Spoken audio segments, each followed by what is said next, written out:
Hello, friends. Wow. I am so glad that you are here. I'm Sarah Sladek, your host, and welcome to another episode of Trends Talk.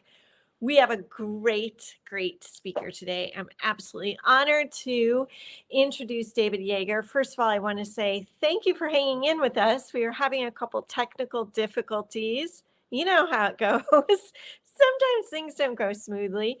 And I appreciate that you're here and tuning into our show because you're in for a real treat. We're talking to the author of 10 to 25, a fantastic book. It is chock full of information on the science of motivating young people.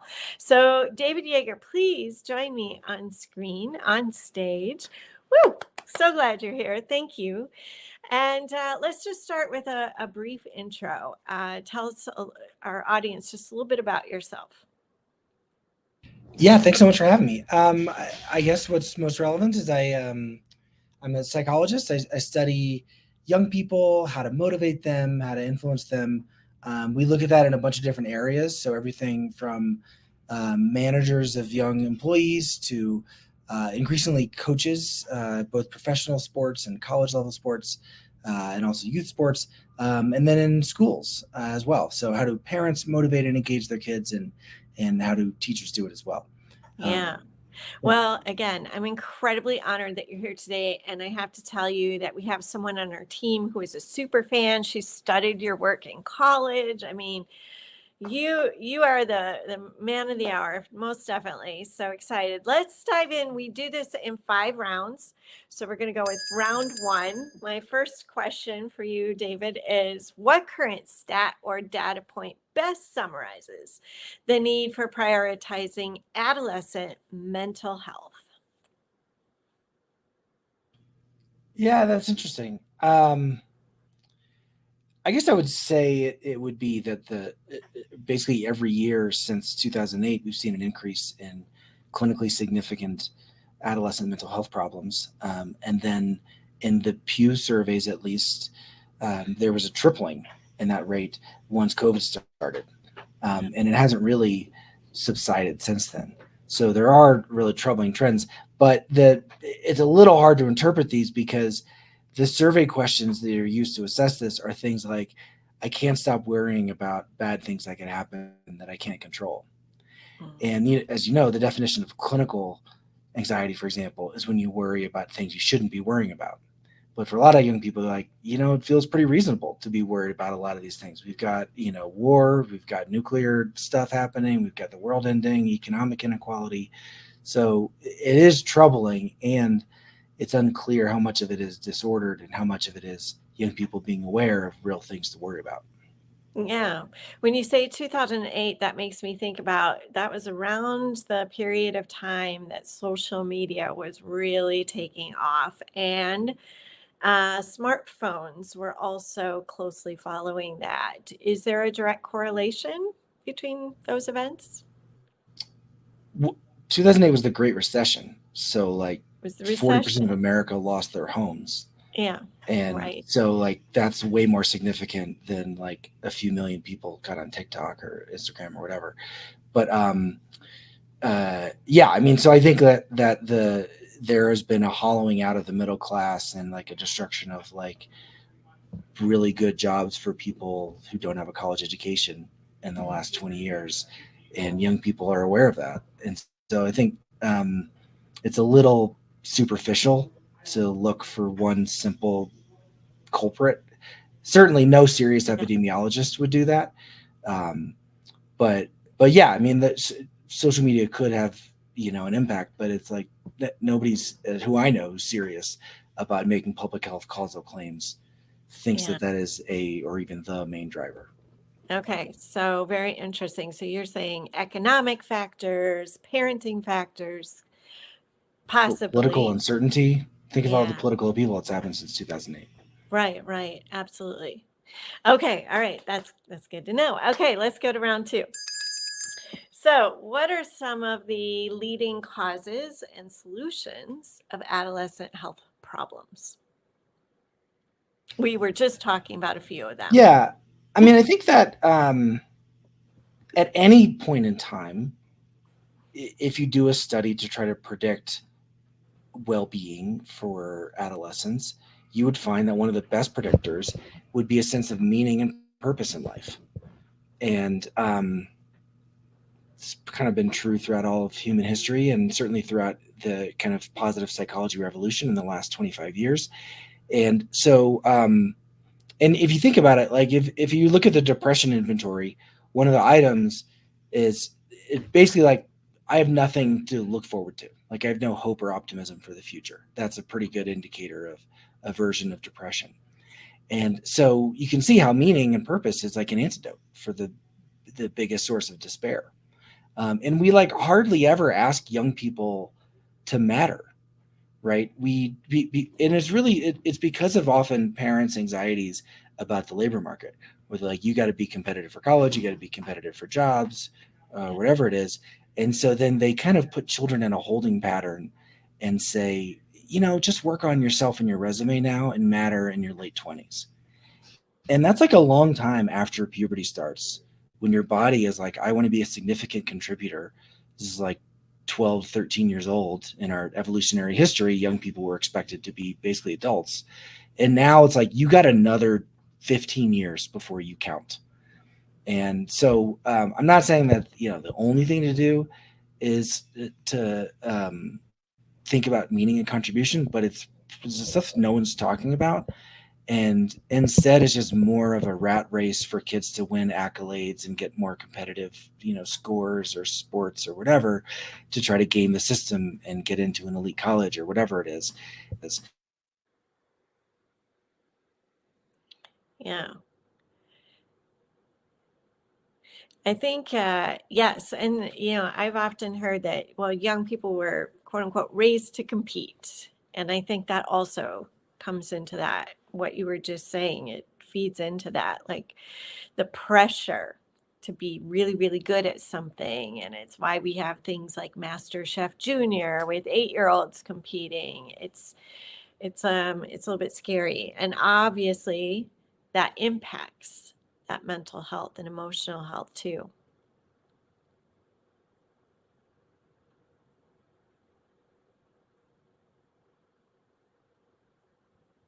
I definitely feel like competitions are way more for adults than they are for kids. Yeah. I mean, you look at any like youth sports game, and it's like 55-year-olds with six moving children, 9-year-olds around to beat other 9-year-olds. It's like 55-year-olds versus 9-year-olds. And so, but I honestly don't think pressure is bad. I think pressure is what anyone who's successful has to get good at. I think that what's worse is a culture of judgment and evaluation, that I am my performance, and that I can be reduced to a number, and I'm no more important than that number. And that is not a good place for kids to live in. And that culture of judgment and evaluation starts very early. And we see that, like, for every additional year young people are in school, they like school less. That's weird. Like, human beings are designed to learn from birth. And here we are in an institution that's just designed to train them up and develop them. And they like it less the more they experience it. That's a very weird phenomenon in our culture. Absolutely. And so, I mean, I know we have people in our audience that are probably like, well, what are we going to do about it? In my book, I write about a lot of things, and they're not just like a promising anecdote. There's lots of like really good research things that have been evaluated. And I would say that one of them is school models in which kids do meaningful work and projects, and they get to actually make contributions. I write about this group called Expeditionary Learning, or EL Education, and they're all over the country, and they have tremendous results. And instead of kids writing an essay that the teacher grades, it's like, write a speech that you're going to deliver to city council to try to reduce gun violence in your community. Well, like, if a teacher's criticizing that essay, it's because they're helping the kid change their community. It's not because they're judging and evaluating them as you're dumb or no good, right? It's like we're collaborators on this path to contribution. So like the school models are one. There's other interesting school models that kind of compress your regular academic learning into a couple hours, and you spend the rest of the day running a business or managing an Airbnb or, creating a startup or whatever it is. And I think that basically there are lots of models where young people can contribute and have a sense of meaning and purpose at a younger age, but we don't do them is the bigger issue. And the reason why we don't do them, I think, is because we fundamentally think young people are incompetent. We think you have like a dumb, brain where you're subject to raging hormones and you can't think rationally or logically. And so I, the adult, need to do all the thinking for you. And therefore I can't trust you to go do anything meaningful and important. And if we don't change our beliefs about young people, then I don't ever think we're going to implement the kinds of solutions that are needed to address the crises that young people face. Right. I agree 100%. Yes. All right. Let's go to the next question. All right. So question 3 is, why is adolescent health something of importance for employers to know and care about? Why is adolescent health something important for employers to know and care about? Yeah, I mean, there's a version of it that's like not helpful. So the not helpful version is teenagers have experienced all the stress. They went through COVID. They, are anxious, and therefore I can't expect anything of them. And I'm just going to protect them and hope that they don't quit if I give them something hard. Yeah. And I don't think that's the solution. I call that a protector mindset in my book. And so I'm not recommending that we, have like kids' gloves on top of kid gloves on top of kid gloves all the time. But nor am I recommending being fully oblivious to any sources of distress for young people. That's kind of what I call the enforcer mindset, where you say, look, here's the expectations. You either do it or not. And if you don't do it, get out of here. I'm not going to pay you to talk about your feelings. So this is not my job. And I think that's not also the ideal way to think about it. And so I think that the better way to think about it is that you kind of understand and appreciate that young people may be facing stress and anxiety, and that they may have things that interfere with doing a great job every day. But if you want them to do a great job as much as they can, then we need to expect great performance, but also support them through what's needed. And I call that the mentor mindset, where you're very high standards and very high support. And so that might mean saying, I am going to put you on this big project. You are going to have to present to your boss's boss. It's going to be stressful, but I'm doing it because I believe that you've got a role in this company. And actually that you as a new person have ideas that I don't have as a more established person, because you're coming to it with a new lens. But I also acknowledge this is going to be really hard and it's going to be stressful. And so let me know what I can do to be a resource for you. At a minimum, let's meet weekly or something like that. So it's kind of like, don't lower standards for contribution, but increase flexibility and logistical support so that way they can meet the contribution. That's kind of the lesson for employers. And the old model is like, I'm not going to expect as much of you, or I'm going to give you an impossible task and only 5% of you are going to do it. I'm going to fire the other 95%. And neither of those feel ideal to me. Right. Or, as you were saying, it's my way or the highway type of mentality. And then you get turnover, right? And you get disengagement and decline. Well, I'll tell you what, we have a project now working with 40 McDonald's restaurants in West Virginia. And the turnover rate at McDonald's is 160%. Oh my God. So for every 100 jobs, they have to hire 160 people every year. And it costs McDonald's $4 billion per year, just in the US. And the number one reason why people quit is they feel yelled at by their bosses.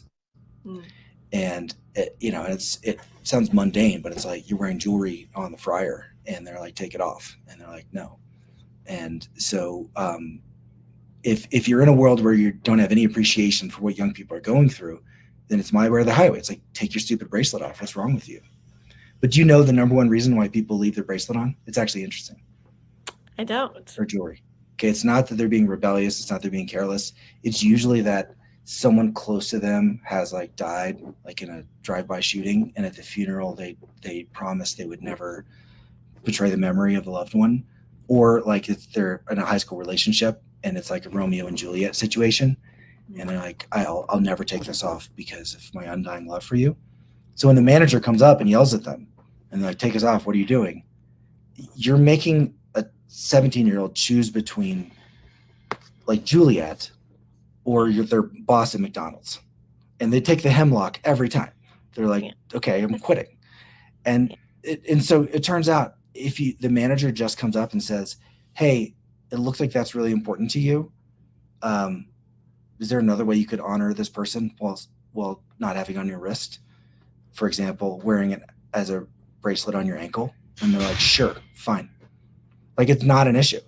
But if your manager doesn't care why someone is doing it wrong, then they would just yell and blame and shame, and they would never ask, and then the person would quit.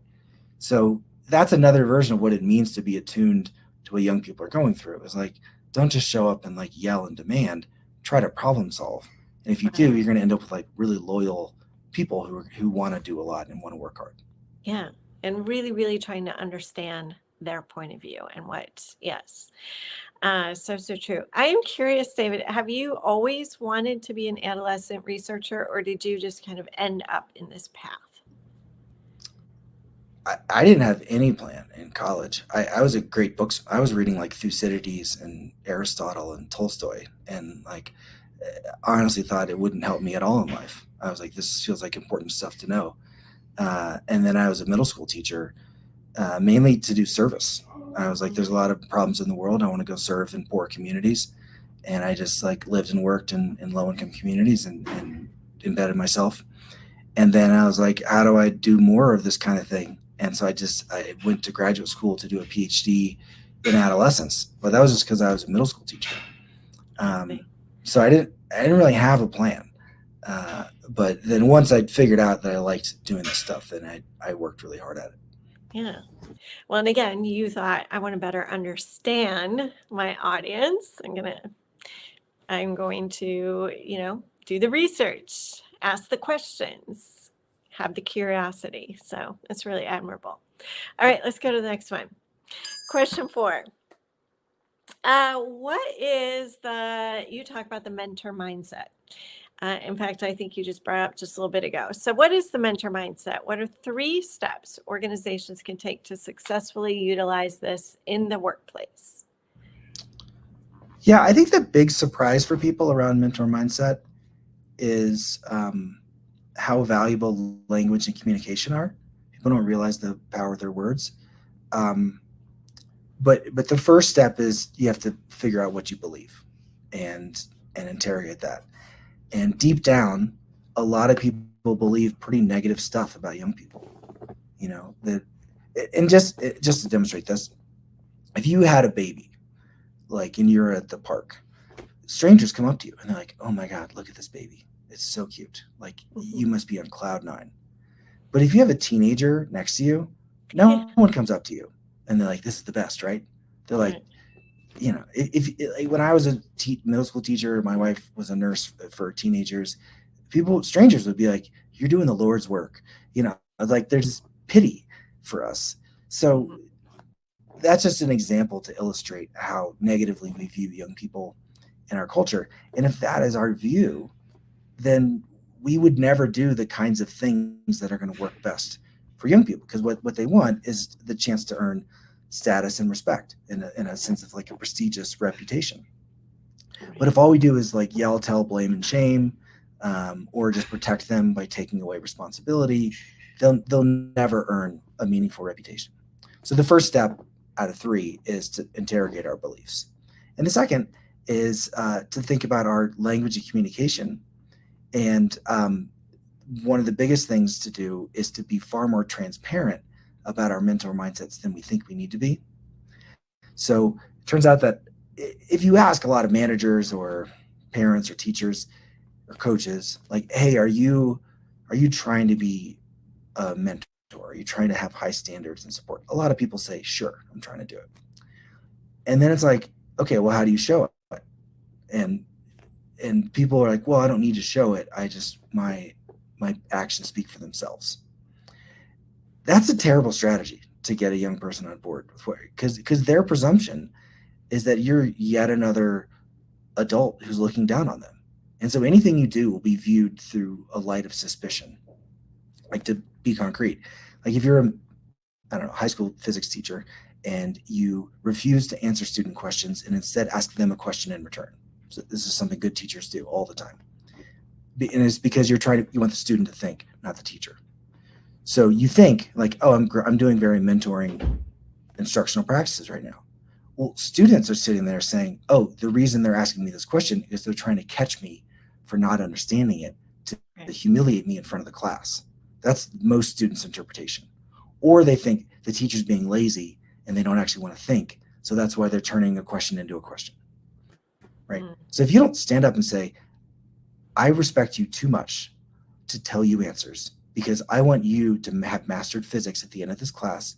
And then years from now, I want you to be good at physics. And we'll never get there if you think you need to listen to me to memorize stuff. You'll only get there if you think for yourself. So it's my job to force you to think when you ask a question by returning it with a question. So if you're not transparent, no kid is going to assume that that's what you're doing. I see this all, like I talked to some Division I soccer teams, and you talk to the captains of these teams. I'm like, how do you mentor the younger players? And they're like, lead by example. I'm like, okay, so you never talk. And they're like, no. So like getting a bunch of like dude jocks to talk about feelings is like very hard, and they don't want to do it. Right. And it's not a good strategy. And I would say the third, probably the most, best thing is to think about the micro moments where there's going to be conflict, and pre-plan what you're going to say in those moments. So for managers, this is pretty easy, because it's like anytime you do a performance review or anytime you give feedback on somebody's work, there's going to be the potential for a conflict there. So what are you going to say? Compliment sandwich? Well, that's not a very good approach, because people know what you're doing. So what's the alternative? And so I think the 3 steps are like, interrogate your beliefs. Second, like, be transparent about what you're doing and why. And third, plan for micro moments that have the potential to shift a young person's mindset and their motivation. All excellent insights. And as you're talking, I'm thinking about, gosh, there are so many, we haven't really learned how to lead young people, much less understand them. It's just been a history of do as I say, kind of that hierarchical approach to parenting and some of Right. that. So we have to rethink how we lead and parent, and be mindful of some of this adolescent development. And yes, you're absolutely right. Everyone says, oh my gosh, you have teenagers. Oh, so difficult. So terrible. Right. I know. But it's also like they're finally good at stuff, and they can talk to them like they can beat you at Settlers of Catan now. Oh, yes. And they can read interesting books, and they can ask you deep questions. And so there's all kinds of cool stuff too that they can do. Oh, yeah.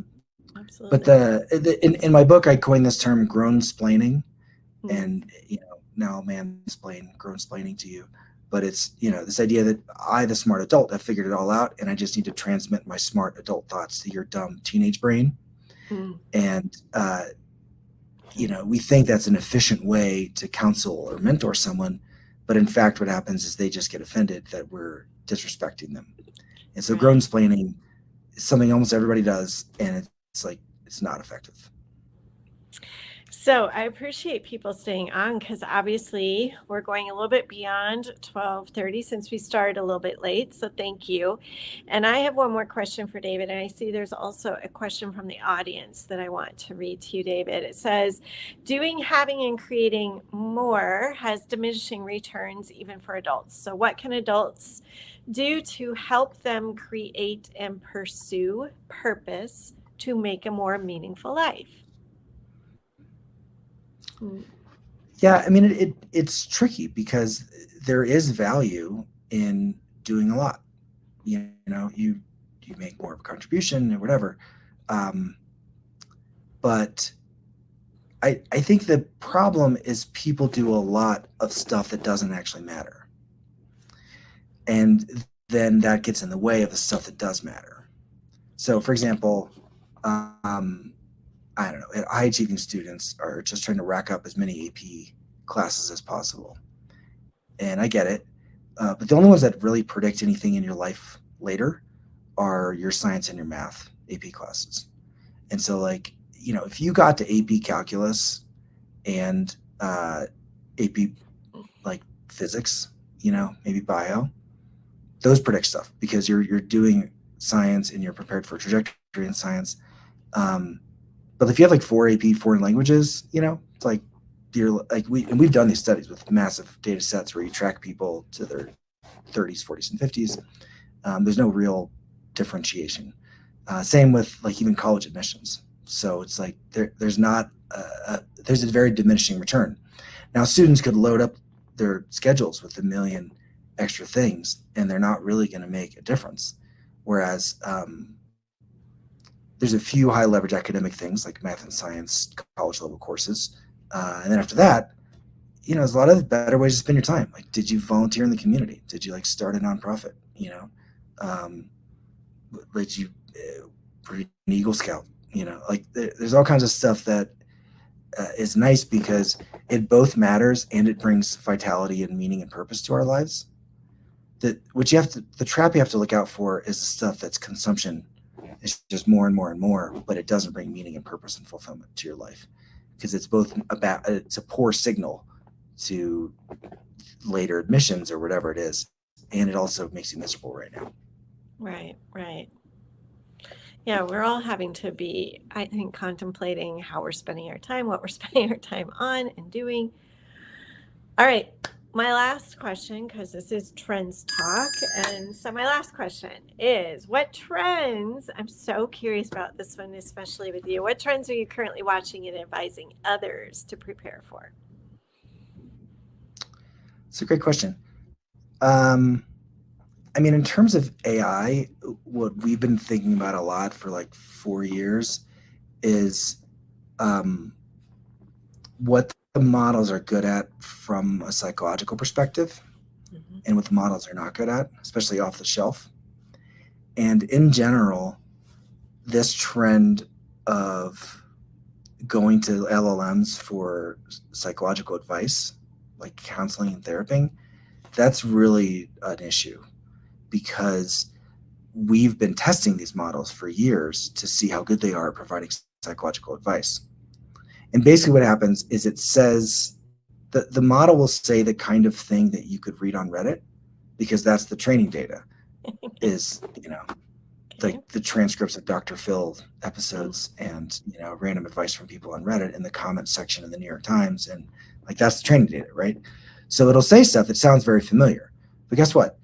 None of those people who are posting stuff online are clinically trained therapists. And even clinically trained therapists differ a lot in what they think is good advice. And so a lot of times you get stuff that's terrible. So a very concrete example is if you ask a typical large language model something about stress, like if you're like, I'm overwhelmed, I'm stressed at work, I don't think I can do it, I'm really pessimistic about it, what should I do? The typical model will say something like, sounds like you should quit your job, right? It's basically escape the stress. And that's bad advice a lot of times. Like a model should not tell me to quit my job, right? And a lot of times what happens is when you're stressed, you should be embracing your stress. Like if I'm presenting to my boss's boss, that's really stressful, but that's an exciting opportunity for me to show that I'm really competent and I can do well. And so that's not the time for me to go do yoga or drink chamomile tea or go for a walk in the woods. Like that's the time for me to embrace the stress and optimize it. So it's a concrete example of how the specific advice that the large language models give for mental health support is either neutral or bad. And you have millions of people using it. And the people who created the models know this because I was one of the testers before models were released. And they released the models anyway. And then you got a lot of startups out there that are being like, oh yeah, come to our thing for automatic advice. And they are not trained to do that. And they haven't done the evaluation. And I'm really worried about young people turning the models for that, especially because very soon they're going to be able to generate video and it's going to look very realistic. So it's going to be like very memorable, totally fake bad advice. It's going to be sticky. It's going to stick with people for a long time. So I worry about that, and then I think there could be a whole rash of lawsuits against these companies because they're basically causing lasting psychological damage and they're not even tracking it.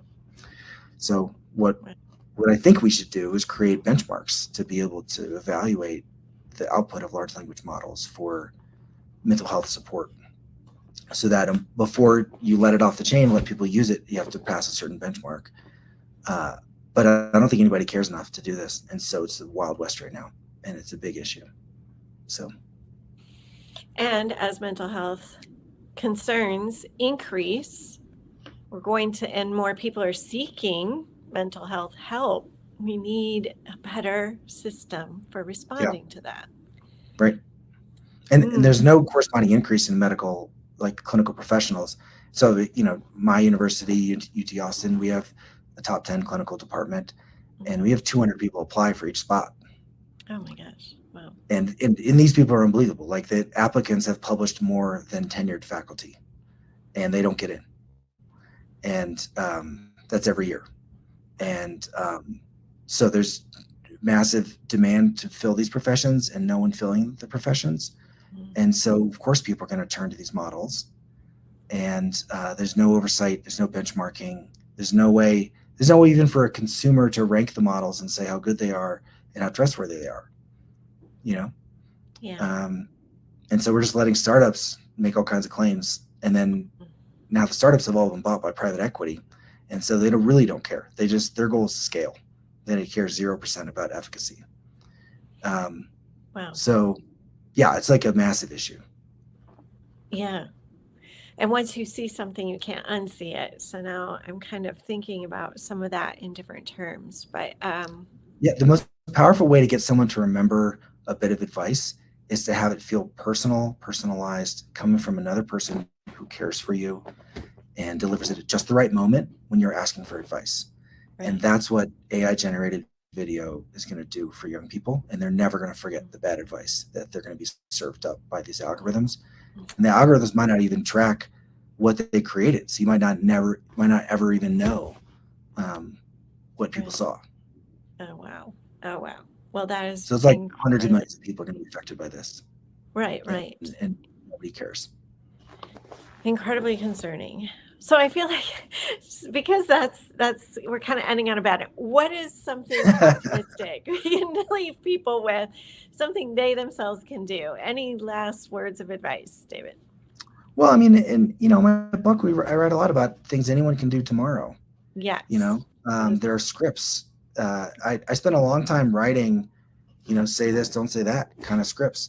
And I wrote it with my colleague, Rosalind Wiseman, who I deeply admire. She wrote a book called Queen Bees and Wannabes that became the movie Mean Girls. And so she gets young people in a way that I don't think a lot of people do. And so we wrote very practical tips for how do you talk about stress with a young person? How do you cultivate a sense of purpose?